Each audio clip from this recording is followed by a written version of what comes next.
could have just told me. I'd bet my last dollar you can't name a show that throws more questions at you and refuses to give an answer like From.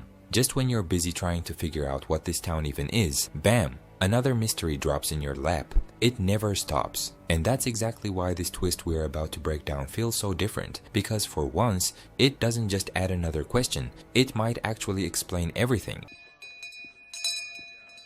Like I somehow went back to that night. You're a story walker. What? Julie's conversation with Ethan may hold the key. She tells him about what she experienced after crossing the threshold, moments from the past replaying like chapters of a book. Ethan calls her a story walker, someone who can step into pieces of a story that already happened. Julie lowering the rope to Boyd was one chapter. Seeing herself with Randall and Mariel was another. And when you stack those chapters together, it isn't random visions. It's a repeating story, one looping for centuries. We've already seen hints of this in Civil War uniforms, pioneer clothing, even pilgrim etchings carved into the lighthouse. In Tabitha's dream, dates carved into stone appeared like markers of beginnings and endings. Maybe they're not just numbers. Maybe they're timestamps, boundaries of each retelling of the same nightmare. Are living the book that has yet to be written. The writers have been whispering this truth all along. Father Katri in season 1 wasn't just speaking metaphorically when he asked if they were all living inside the 74th book of the Bible. He was suggesting they're literally characters in a written story. But how can the story be finished if all the players remain on stage? Jade echoed the same idea when he compared their reality to opening a book in the middle and trying to make sense of the plot with only a handful of pages. That's exactly what they're doing, living chapters that began long before they ever arrived. Even the opening credits have been telegraphing it. Newspapers, sketches, blueprints. The town itself laid out like designs on paper, not just style, format, the structure of their world. We aren't just watching a show, we're reading a book, one that writes and rewrites itself. Even the episode titles reinforce it. Book 74, Once Upon a Time, Revelations. This isn't a town, it's a book. And in a book, characters aren't random. They're chosen. They're drafted in at their lowest points, broken and grieving. The Matthews family was falling apart. Boyd was a soldier without a purpose. Jade had achieved everything yet felt empty. They didn't stumble here by accident. They were selected. Because pain is what fuels the story. Look around the town and you'll see it. A gas station where no car can leave. A motel sign with no motel. A mailbox where letters go nowhere. A pool with no water. Even the electricity refuses to obey physics. These aren't flaws. They're deliberate. This place isn't built for comfort. It's built to break people. The monsters are only one piece of the trap. The real prison is the story itself. A cycle designed to repeat until everyone inside shatters. The bottle tree was important to Miranda. She had visions of these trees. Somewhere in these numbers is a key to something that we need to understand. Which leads us back to the bottle tree. We finally learned that Ankui means remember. The children want Jade and Tabitha to remember their spiritual ancestors because memory carried across lifetimes could be the key to saving them and ending the story once and for all. But why cloak the message in riddles? Why not just say, remember? Why hide meaning in numbers with backward 2s and 7s instead of simple notes? That suggests the children can't speak plainly. Something prevents them. So instead, they encode. The numbers correspond to music. The clue was hiding in plain sight the whole time. The dartboard, which mirrors the circle of fifths in music theory. 12 notes of the chromatic scale. To avoid confusion with 2-digit numbers like 10, 11, and 12, the town replaces them with 0, a backward 2, and a backward 7. The bottle tree is a score waiting to be played. Maybe the man in yellow didn't destroy it because he couldn't. Maybe the only way to free him was to play the music it carries. That's when Tabitha's revelation lands. In the root cellar, when she remembers being Miranda, Jade explains that energy cannot be destroyed, only transformed. It's not just science, it's the key to the town itself. Jasper, Christopher, Miranda, they aren't gone. They bleed through into each cycle, preserved as transformed energy. That might even explain why Jade feels strange connections, why Victor sketched a Civil War soldier who could easily have been Christopher, or even an earlier version of Jade himself. These aren't visions, they're memories, souls recycled, stories retold. It all comes together in the bus with Jim, Tabitha, and Jade. Jade recalls the children in the caves, lying on stones beneath massive roots, chanting. The symbol haunting him wasn't random. The kids poured their hopes into those roots, creating both the sigil and the bottle tree. Their cries for help were encoded as music, designed to survive endless retellings. That's why Victor's violin matters. Sitting in his basement all this time, waiting to be used, it's the key to unlocking the message. Jade believes playing it could change everything, but Tabitha warns him, maybe don't try it in town. Jim, eager to finally help, encourages her. He's trying to do the right thing, to be supportive instead of combative, and that's what kills him. The story punishes him the moment he stops fighting. His death is as cruel as it is tragic, timed with his first true attempt to put his family first.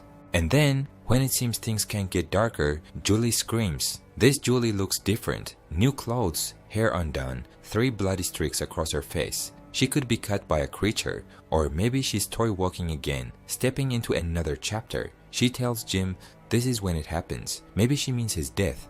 I think this is when it happens. Okay, slow down. No, listen to me. I need to change the story, Dad, please. She also says she needs to change the story. Ethan warned her, you can't, but maybe Julie can. Maybe she's the one character able to step outside the author's grip. That's when the man in yellow appears. More terrifying than the monsters, he walks in daylight, breaks the rules, taunts Jim with knowledge no one else should have. That line confirms it. The voice Jim heard on the radio back in season 1 was him. Miranda saw him too, painted him in her basement. The bigger picture is chilling.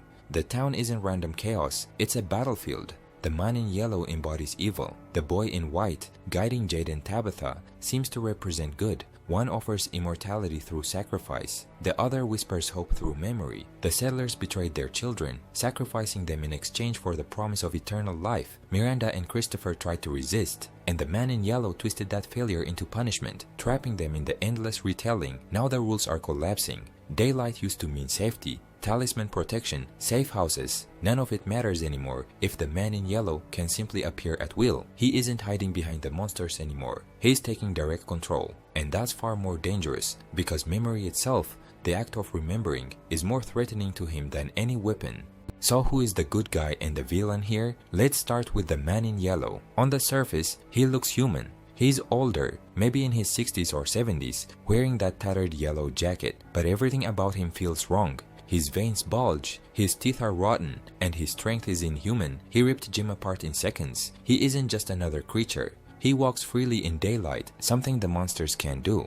And he knows things only the town should know, like Tabitha digging that hole in season 1. That's the same line Jim heard over the radio years earlier, which all but confirms that the mysterious radio man was the man in yellow all along. This isn't someone who's just passing through the town. He's tied to it, maybe even its enforcer. Fans noticed that Miranda painted him before she ever arrived, back in 1978, which means his presence spans decades. In the painting, he looks younger, clean clothes, dark hair, no veins. So what changed? Was he always evil, or did the town twist him into what he is now? Theories range wildly, but 2 suspects stand out. First, Randall. The man in yellow might be his future form, reborn or transformed. The scar across his cheek even hints at the connection. Remember, after the monster struck a deal with Boyd to let the group go in exchange for Randall, they chillingly said, he's ours now. That line feels less like a threat and more like a promise of what Randall was destined to become. And if you look closely at Miranda's drawing, the man in yellow seems to have a scar right where Randall was marked.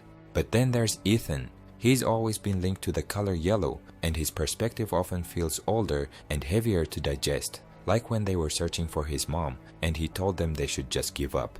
We are not giving up on your mom.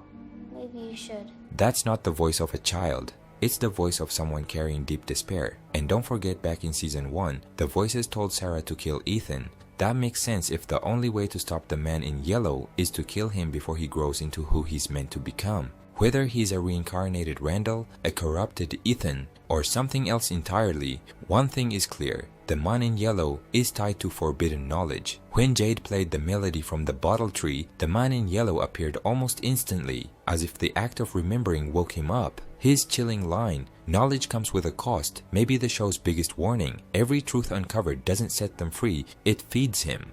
That's why some fans think he's not the endgame villain, but the middle piece. Martin once told Boyd the creatures were only the tip of the spear. Maybe the man in yellow is the shaft of that spear, closer to the core but not the ultimate source of the evil. Still, his arrival changes everything. He's proof that the rules are collapsing. Daylight used to mean safety, not anymore. On the other side of this cosmic balance is the boy in white. Since the beginning, he's been guiding Victor, Jade, and especially Tabitha. He warned Victor to dig those holes. He pushed Tabitha when the monsters attacked the house, not to hurt her, but to put her where she needed to be. Unlike the man in yellow, the boy in white doesn't fight the story. He prepares people for it.